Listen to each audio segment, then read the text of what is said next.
La revelación de Yeshua a sus discípulos desilusionados en camino a Emaús fue un profundo entendimiento de las fiestas del Señor como sombras proféticas divinamente diseñadas de los bienes venideros. El mundo gentil occidental ha crecido en completa ignorancia de estas sombras proféticas debido a que el emperador Constantino, en su deseo de establecer una nueva religión unificada, prohibió a todos los que estaban bajo su imperio celebrar las fiestas bíblicas. Las reemplazó con las celebraciones de la adoración babilónica y romana al dios Sol, la adoración a Ishtar, la diosa babilónica de fertilidad, y la adoración a Nimrod, reencarnado como el pequeño bebé Tamuz en el tiempo de invierno de Saturnales, el 25 de diciembre. Estamos dejando atrás las raíces paganas de la iglesia de Constantino y una vez más contendiendo ardientemente por la fe una vez dada a los seguidores judíos del Mesías judío del primer siglo, sin la religión de hombres del judaísmo fariseico o la iglesia paganizada. Esta es la historia más grandiosa jamás contada. Se trata de Yeshua, el profeta, el Mesías prometido. Acompáñenme aquí en la tierra de Israel a medida que emprendemos un viaje cronológico y arqueológico a través de los evangelios. Nunca se ha visto nada como esto antes. Soy Michael Rood, prepárese para un rudo despertar.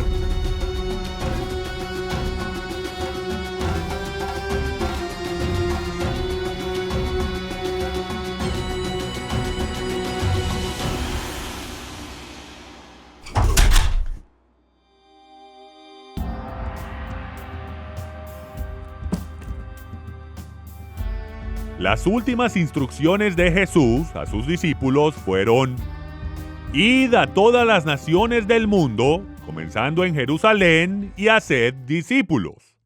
Enséñenles a guardar todo lo que les he mandado. Enséñenles todo lo que les he enseñado. Cuando tenía 17 años, después de sumergirme toda una vida en una cultura de iglesia creyente en la Biblia en Estados Unidos, de repente me di cuenta que no entendía lo que Jesús enseñó. Conocía historias acerca de Jesús y de todos los demás personajes en la Biblia. Sin embargo, no podía articular de una manera inteligente el mensaje que él y sus discípulos estaban predicando a las multitudes a través de Galilea. Yo simplemente no entendía lo que Jesús le dijo a sus discípulos que enseñaran a sus discípulos.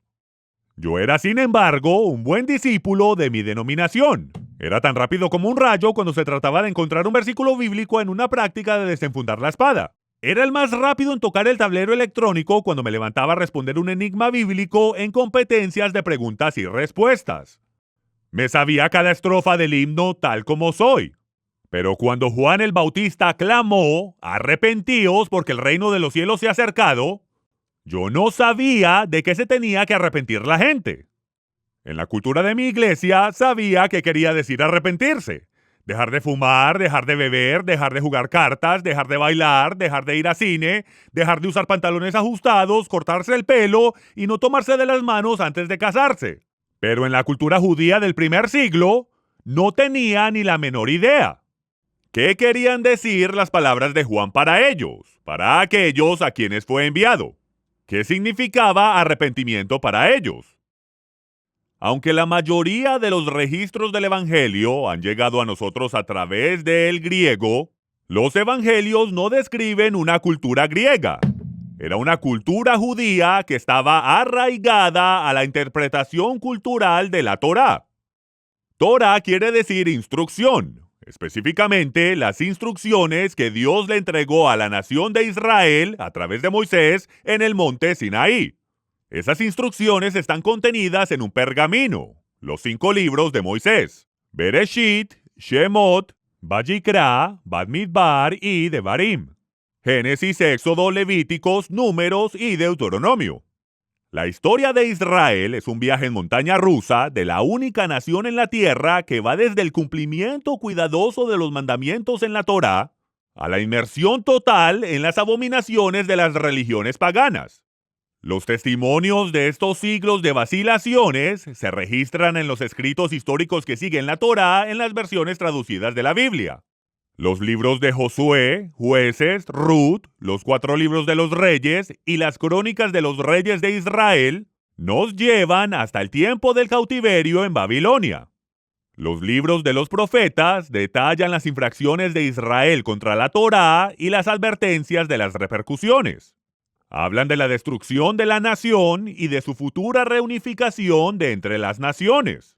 El mensaje de Isaías y Jeremías puede resumirse en una palabra: teshuvá, arrepentimiento, regreso. El mismo mensaje de Juan el Bautista. Los libros de los profetas advierten y las escrituras históricas concluyen con el destierro de la población de toda la nación de Israel, tanto el reino del norte de Israel como el reino del sur de Judá. Debido al rechazo de la Torá en su descarada y desenfrenada decadencia hacia la adoración pagana, las 10 tribus del norte de Israel fueron removidas de la tierra prometida y dispersas por todo el imperio asirio. Algunos de los fieles lograron llegar a Judea, pero al resto se les conoce hoy en día en el judaísmo como las 10 tribus perdidas. Todos aquellos que vivían en Judea, que vinieron a ser llamados los de Judea y luego judíos, fueron expulsados de la tierra prometida debido a nuestra desobediencia a las instrucciones de Dios concernientes al año sabático de la tierra que debía ocurrir cada 7 años. Moisés profetizó que seríamos removidos de la tierra a la fuerza y que la tierra tendría su descanso si no permitíamos que descansara mientras habitábamos en ella. Durante los 490 años que precedieron al cautiverio en Babilonia, desobedecimos a Dios y rehusamos el dejar que la tierra descansara. Le debíamos 70 años y los pasamos en Babilonia. El libro de Daniel narra los años que pasamos en Babilonia e incluye la revelación divina de cuándo vendría el Mesías de Israel. 69 sietes o 483 años después del decreto de restaurar y reconstruir Jerusalén. Los libros de Esdras y Nehemías hablan de nuestra repatriación a la tierra prometida y Esdras registra la fecha exacta cuando salimos de Babilonia bajo el mandato de Artajerjes. El primer día del primer mes en el 7º año del reinado de Artajerjes, 457 AEC. 483 años antes de que Juan el Bautista anunciara a Jesús como el Cordero de Dios que quita el pecado del mundo. El primer día del primer mes, año 27 de la era común. El libro de Esdras registra lo que le sucedió a los judíos que se quedaron en Babilonia. Una sombra profética de aquellos que no regresan cuando la puerta está abierta. Los libros catalogados con frecuencia como los profetas menores no son menores en lo absoluto. Además de hacer un llamado a regresar a la Torá, nos dan información específica de dónde nacería el Mesías, el cual iba a ser herido por el ejército de ocupación y que iba a renunciar a su autoridad para reinar sobre Israel hasta un tiempo futuro, cuando Israel sea traído de regreso de su exilio de 2000 años. La Torá, los 5 libros de Moisés, los Neviim, los profetas y los Ketuvim, los escritos, los registros históricos, son referidos colectivamente por el acrónimo hebreo Tanaj. Jesús habló de las cosas escritas sobre él en la Torá, los profetas y los escritos, el Tanaj.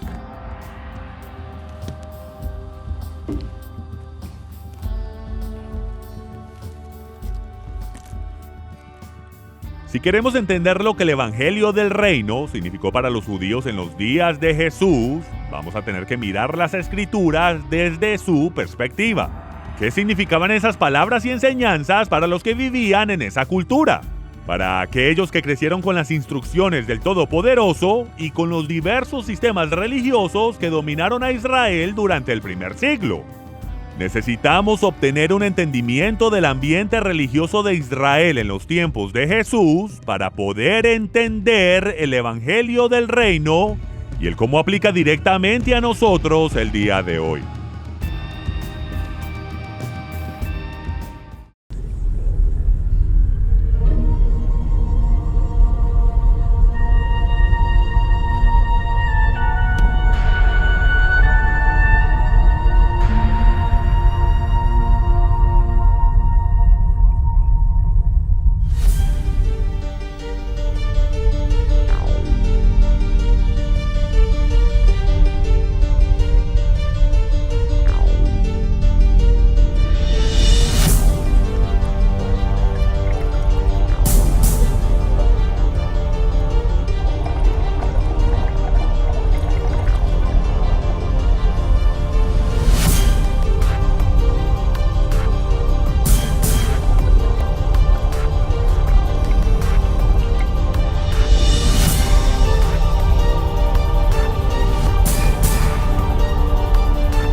el Israel del primer siglo, el fariseísmo era la religión dominante de la tierra, y lo había sido por casi 300 años. Los fariseos estaban a cargo del Sanedrín, el cuerpo gobernante de Israel, y sus sinagogas eran el principal pilar de vida religiosa judía en todas las comunidades de Israel y más allá. Los saduceos, por otra parte, eran los sacerdotes encargados del servicio del templo en Jerusalén. Estos dos grupos religiosos estaban en conflicto en innumerables cuestiones, pero estaban de acuerdo en un asunto muy importante. Jesús les estaba arruinando la fiesta. Para entender el conflicto continuo entre Jesús y los líderes religiosos de su época, es imperativo que comprendamos el mandamiento fundamental en la Torá, el cual se repite en el quinto evangelio, el libro de Apocalipsis. En Deuteronomio capítulo 4, versículo 2, Moisés dice: «No añadiréis nada a la palabra que yo os mando, ni quitaréis nada de ella, para que guardéis los mandamientos de Jehová vuestro Dios, que yo os mando». ¿Por qué es este el mandamiento fundamental en la Torá? Porque cuando uno agrega a la revelación o sustrae de los mandamientos del Todopoderoso, ya no tenemos los mandamientos de Dios o la revelación de su voluntad. Tenemos un sistema religioso creado por hombres. En Apocalipsis 22:18, Jesús dijo: «Si alguno añadiere a estas cosas, Dios traerá sobre él las plagas que están escritas en este libro. Y si alguno quitare de las palabras del libro de esta profecía, Dios quitará su parte del libro de la vida». Si alguien añade o quita de las palabras de Jesús, ya no tenemos las palabras de Jesús, el evangelio del reino, o parte del mundo venidero. En ese sentido, examinemos los dos sistemas religiosos dominantes en la época de Jesús y veamos si podemos adquirir algún entendimiento sobre el evangelio del reino. La palabra fariseo proviene del término hebreo parush, que significa separado. En su deseo de vivir una vida santa, los fariseos desarrollaron reglas que los separaban de las demás sectas religiosas y de la gente común en la tierra de Israel. Ellos no comían ningún alimento a menos que estuviese en estado de pureza ritual.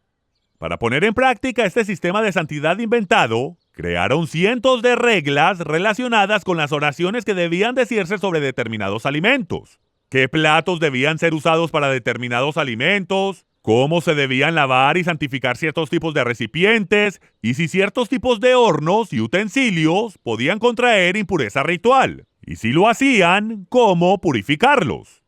Ellos hacían todo esto para comer carne no santificada, comida común en un estado de pureza ritual. Ni una palabra de estas excentricidades santificadoras se sugiere en la Torá. Los fariseos además promulgaron más de 500 leyes que rigen la celebración del día del Shabbat, incluyendo lo que constituye trabajo prohibido, qué tan lejos se puede caminar en el Shabbat, y lo que se debe hacer antes del Shabbat para poder cargar algo en el Shabbat. Jesús no solo quebrantó sus reglas, sino que ordenó a los que sanó en el Shabbat a que quebrantaran sus reglas también. El judaísmo moderno es el fariseísmo antiguo, es una orgullosa tradición antigua. Sus líderes se hacen llamar rabino, que literalmente significa grande, lo cual explica por qué Jesús les prohibió a sus discípulos que usaran dicho título, argumentando que Él es el único grande. En las sinagogas de los tiempos de Jesús había una silla especial llamada la cátedra de Moisés. Desde esa silla de autoridad mosaica, el rabino puede decretar lo que se llama en hebreo takanot. El término takanot se define legalmente en el judaísmo como leyes promulgadas por los rabinos que cambian o niegan la ley de la Torá. De hecho, los rabinos afirman que cuando ellos hacen takanot, aún el Todopoderoso debe obedecer su decisión. Pero incluso su definición expone a las takanot como una violación evidente de la Torá. A nadie se le permite añadir, sustraer o cambiar los mandamientos que nos ha entregado Dios a través de Moisés. Los fariseos afirman que sus reglas forman una cerca secundaria alrededor de la Torá que evita que la gente quebrante la Torá. Eso suena noble. De hecho, la Torá se describe como una cerca protectora alrededor del pueblo de Dios. Todos aquellos que están fuera de la cerca están fuera de la protección de Dios y bajo una maldición. Sin embargo, la cerca misma nos dice que nadie está autorizado a agregar o sustraer de los mandamientos. Nadie tiene permiso de agregar otra cerca. La realidad es que los fariseos, igual que todas las religiones, rompen la cerca, hacen una nueva en la que confinan sus ovejas para facilitar la esquilada. En los evangelios, a los saduceos se les llamaba a menudo en plural como los sumos sacerdotes. Ellos estaban a cargo del servicio en el templo. Los saduceos, o en hebreo sadokim, adoptaron su nombre de los hijos de Sadoc, un linaje justo de sacerdotes que sirvieron en el templo antes del cautiverio babilónico. Pero las filas de los sacerdotes habían sido adulteradas por designados políticos que no eran parte de la familia de Aarón o de la tribu de Leví. Algunos de los saduceos ni siquiera creían en la resurrección, lo cual impulsaba un estilo de vida centrado en prosperidad y perversión de la gracia para comer, beber y ser feliz porque mañana moriremos. Ellos usaban su poder para abusar del pueblo, como lo hicieron los hijos del sumo sacerdote, Elí.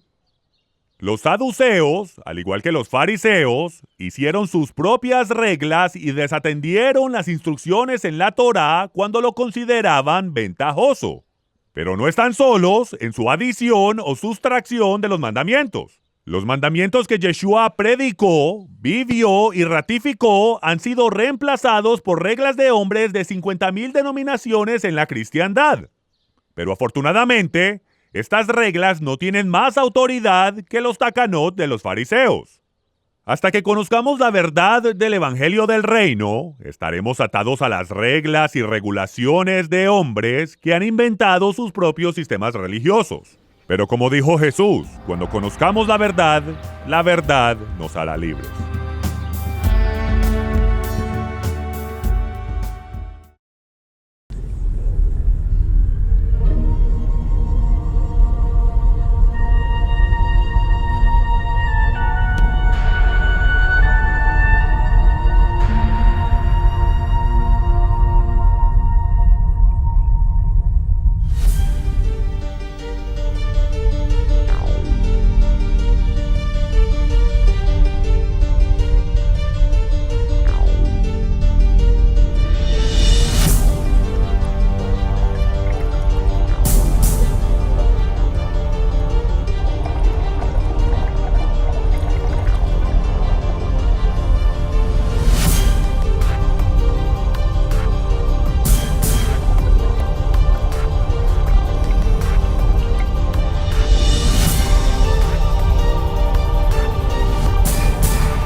En nuestro viaje para descubrir el Evangelio del Reino, vamos a seguir los acontecimientos en el ministerio de Jesús según el orden detallado en mi libro, Los Evangelios Cronológicos, la vida y ministerio de 70 semanas del Mesías. Se basa en la versión corregida de la Biblia King James. Con la voluntad del Padre, pronto lo tendremos en español. Esta versión de los Evangelios utiliza todos los versículos de la versión King James de 1611. pero actualiza el idioma, ortografía y corrige errores introducidos por los traductores que no estaban familiarizados con la tierra, el idioma y la cultura del Israel del primer siglo, por quién y para quién fue dirigido originalmente. En 1604, el rey James de Inglaterra autorizó la traducción de las escrituras al inglés. Más del 80% de la traducción fue tomada directamente del trabajo de William Tyndale. Los traductores del rey James reconocieron en su dedicatoria: nunca pensamos que íbamos a necesitar hacer una nueva traducción, sino simplemente mejorar la existente. En 1611, 3 equipos de eruditos completaron sus traducciones y publicaron la versión autorizada King James. Desde entonces se ha corregido y actualizado varias veces. El significado de muchas palabras ha cambiado desde 1611. Hoy en día estamos leyendo la versión King James de la Biblia de 1769. Ahora, más allá de corregir los errores obvios de traducción, sin duda alguna, la contribución más significante de los evangelios cronológicos es que cada uno de los más de 300 eventos de la vida y el ministerio de Jesús ha sido reconstruido en orden cronológico. Sin la secuencia y tiempo correcto, no puede haber causa y efecto. Nos quedamos con frases pegadizas, numeradas, que ahora llamamos versículos, que comúnmente se sacan de contexto y se espiritualizan. El texto sencillo rara vez y casi nunca se entiende.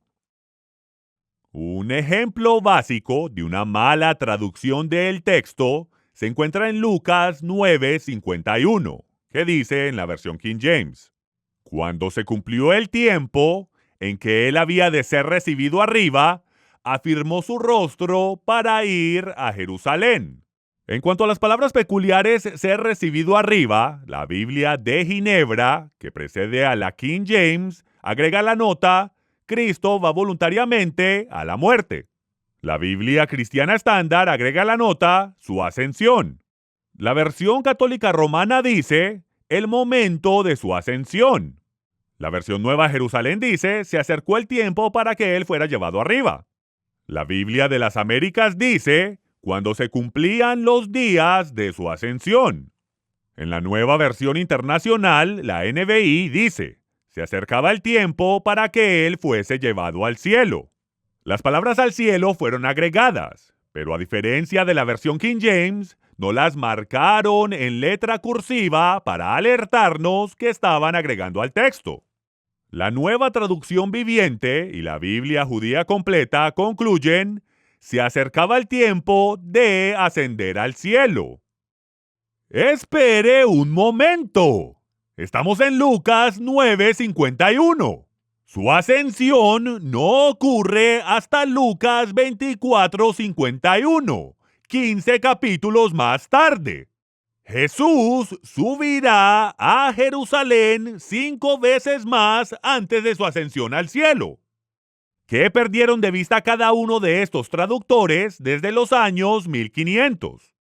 Las palabras traducidas ser recibido arriba, ascensión, ascenso y ascenso al cielo provienen de la palabra griega que fue usada para traducir el término hebreo aliyá, lo cual simplemente significa subida, una palabra hebrea común que se ha utilizado por miles de años.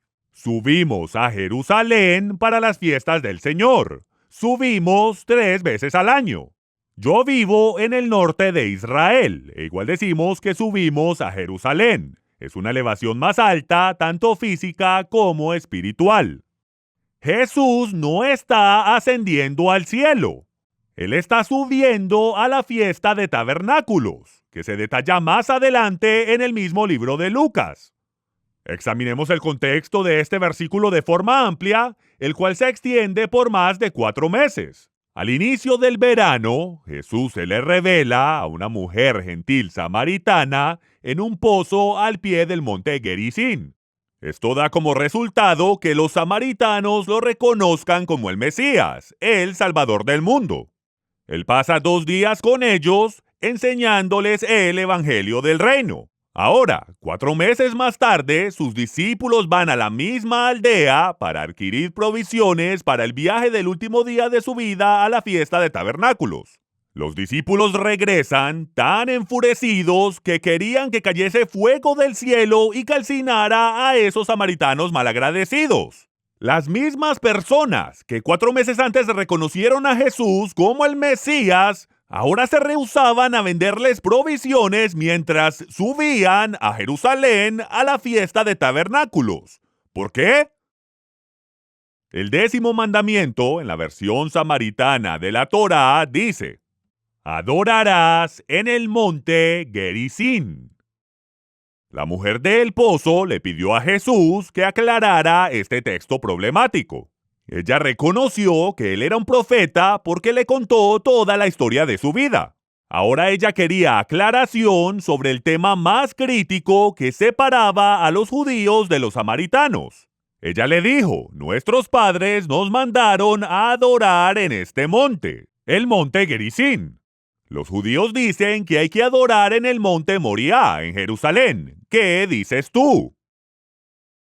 4 meses después de que Jesús fuera recibido tan cálidamente por toda la aldea, él fue rechazado groseramente porque cuando llegó el momento de que él hiciera aliyá, subiera, no al cielo, sino a la fiesta de tabernáculos, él afirmó su rostro para ir a Jerusalén, no al monte Gerizim. Jesús no iba a jugar a la iglesia con ellos en el monte Gerizim, según su versión alterada de la Biblia. Él obedecería la Torá, incluso si tuviera que quedarse sin comida. Si nosotros no entendemos la importancia del contexto del tiempo, podemos tener a Jesús ascendiendo al cielo 15 capítulos antes, perdiendo por completo el significado de este ejemplo fundamental del Evangelio del Reino. Si no entendemos la manera en que el Creador calcula el tiempo y la importancia profética de la sincronía de las fiestas del Señor, podemos ciegamente seguir malas traducciones gentiles por cientos de años. Por eso es que en esta serie dejaremos que los judíos interpreten las escrituras que los judíos escribieron, y los gentiles pueden interpretar todas las escrituras que los gentiles escribieron. Espero que les vaya bien.